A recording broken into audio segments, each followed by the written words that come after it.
Welcome to சிவிக்குட்டி channel. நான் இன்றைக்கி பருப்பு சாதம் எப்படி செய்யுதுன்னு செஞ்சு காமிக்க போகிறேன். இந்த சேனலை இப்போ தான் நீங்கள் முதன்முறையாக பார்க்குறீங்கன்னா சப்ஸ்கிரைப் பண்ணுங்கள், லைக் பண்ணுங்கள், ஷேர் பண்ணுங்கள், கமெண்ட் பண்ணுங்கள். வாங்க வீடியோக்குள்ளே போகலாம். நான் இப்போது ஒரு 1.5 டம்ளர் அரிசி எடுத்திருக்கேன். அதுக்கு ஒரு 3/4 டம்ளர் பருப்பு சேர்த்துருக்கேன். அதை நல்லா கழுவி ஊற வச்சிடலாம். ஒரு அரை மணி நேரம் ஊற வச்சிடலாம். இப்போது நான் குக்கரில் தான் இந்த சாதம் செய்ய போகிறேன். அதுக்கு ஒரு 75 மில்லி எண்ணெய் சேர்த்துக்கலாம். நீங்கள் கடலெண்ணெய் அல்லது நல்லெண்ணெய் சேர்த்துக்கிட்டிங்கன்னா நல்லாயிருக்கும். நான் ஆயில் தான் சேர்த்துருக்கேன்.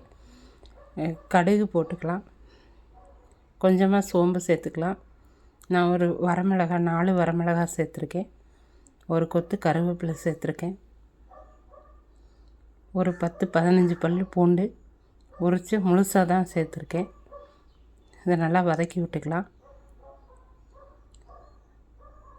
இது கூடவே ஒரு 200 கிராம் சின்ன வெங்காயம் சேர்த்துக்கிறேன். இதை நல்லா வதக்கி விட்டுக்கலாம்.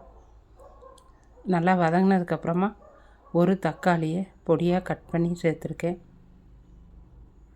ஒரு தக்காளி சேர்த்தா போதும். அதிகமாக தக்காளி சேர்த்தா நல்லா இருக்காது பருப்பு சாதத்துக்கு. இப்போ இது கூடவே ஒரு சின்ன ஸ்பூன் அளவு மஞ்சள் தூள் சேர்த்துருக்கேன். இப்போது அதே ஸ்பூனில் பெருங்காயம் சேர்த்துருக்கேன், ஒரு ஸ்பூன். இதை நல்லா கலந்து விட்டுட்டு இந்த ஊற வச்சுருக்க அரிசி பருப்பு தண்ணியை வடிச்சிட்டு சேர்த்துக்கலாம்.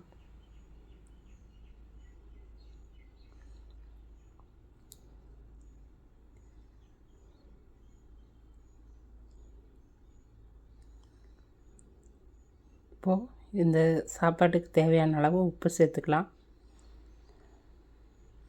நல்லா கலந்து விட்டுக்கலாம்.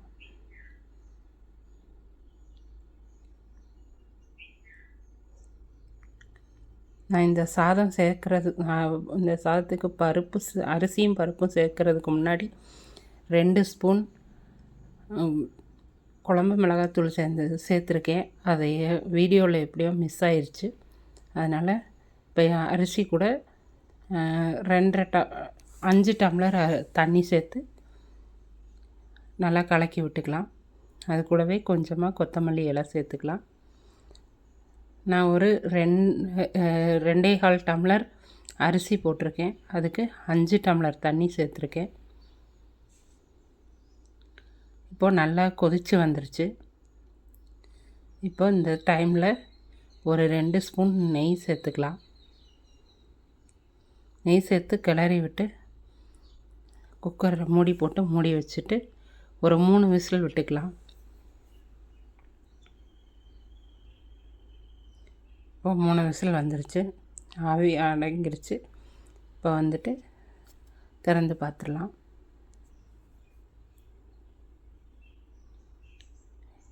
இப்போது அருமையான பருப்பு சாதம் ரெடி ஆயிடுச்சு.